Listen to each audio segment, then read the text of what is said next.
Hello, welcome back. News just in. The replacement to the Ninja 5 has formally been announced on Atomos' website. So here we have new additions to the Ninja family coming soon.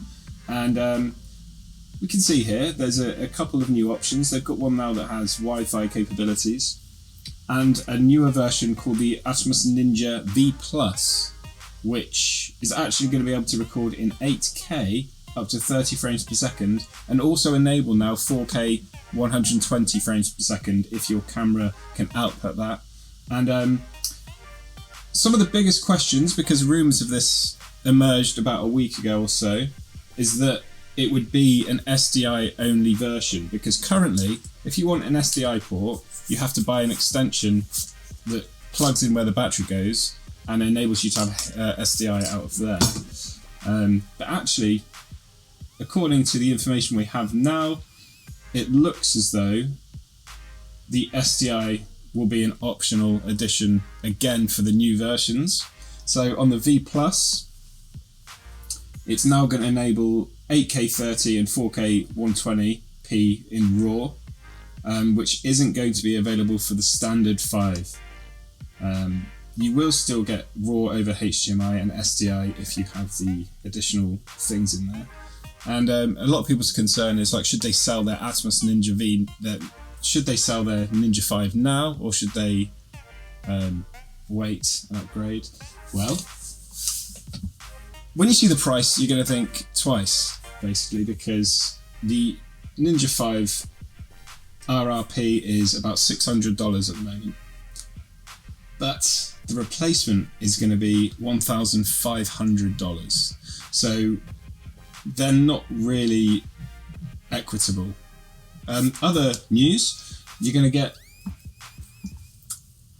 there's going to be an optional upgrade to be able to record in H.265, high efficiency video codec, I believe it stands for.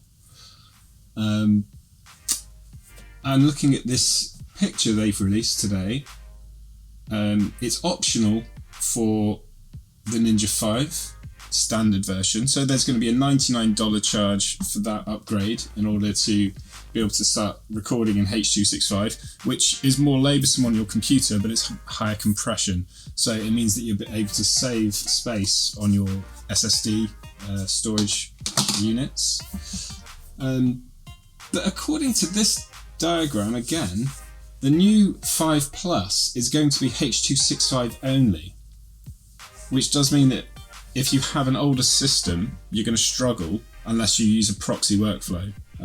So that's not actually amazing for everyone. So actually, one plus to having just the 5 is that you're still going to be able to do H.264 by the looks of things. HD is the same across the board. Still can use ProRes across the board. And then we have this other version here, looking at this diagram, the pictures here, we have one that has what looks like 2 antennas above it, and that's going to be a streaming speciality Ninja.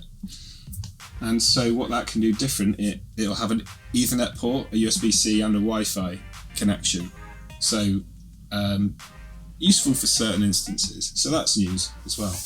So for most people, they're probably going to be happy just to stick with the standard Ninja 5 because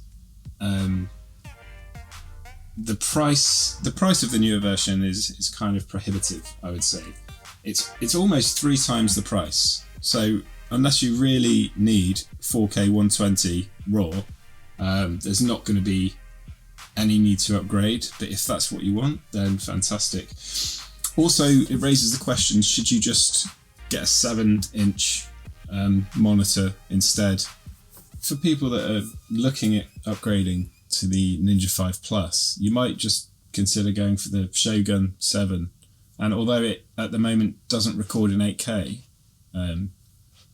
it does have a lot of features that would be missing, like live switching between 4 different inputs at 1080p. That probably won't be available in this one.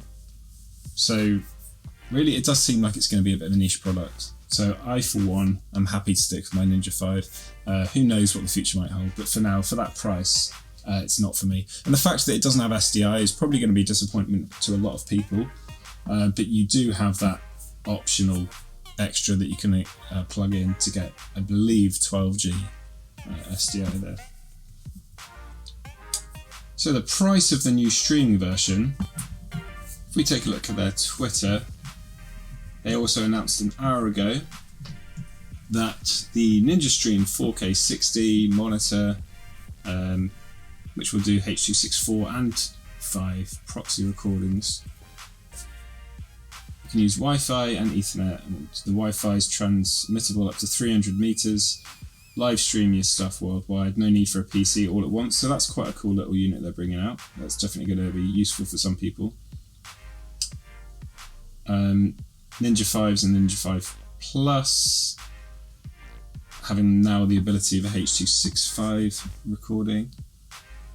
And then the Ninja 5 Plus new version being able to record 8K 30, 4K 120 in ProRes RAW. Okay, so here's the main announcement. New Atomos product lineup. Atomos is thrilled to announce that it is expanding the Ninja family with 2 exciting new Ninja products and a major update for the Ninja 5. So the Ninja 5 Plus and Ninja 5 Plus Pro Kit. So the Pro Kit just means it comes with all the added extras like the SDI module, etc. And then you've got the Ninja Stream with the Wi-Fi capabilities and also an Ethernet port, which currently we only have a remote head and mic inputs, so there's no USB ports in there or anything like that. So that's that. So if you want to check out Atomos Global on Twitter, or go to the atomos.com website and you can see all the information for yourself there. So for most people, it's good news that your Ninja 5 is not obsolete. By the looks of things, they're going to keep updating the Ninja 5 because it's still going to be part of their main lineup, I would say, because the Ninja 5 Plus is definitely a specialty item. Most ordinary people that have sort of prosumer gear, lower level gear, won't really have the need for the Ninja 5 Plus. So I think most people are going to stick with the Ninja 5, and the fact that they are 2 very different price brackets tells me that they're going to keep the entry-level Ninja 5 on the go for a number of years yet. We won't see a replacement as of yet, I would imagine, for another few years. So rejoice, anyone out there. Don't go listing your Ninja 5 on eBay just yet, because I'm sure it'll be here for a good while yet, with plenty of updates coming right along whenever they deem to do so. So if you want to be up to date with any more news that's coming out, I'm going to be perusing the internet and making sure I keep my finger on the pulse of all things camera related and gear related. And so if you want to find out more, then definitely subscribe, hit the notification bell to be notified whenever I release a new video. Okay, enjoy and goodbye.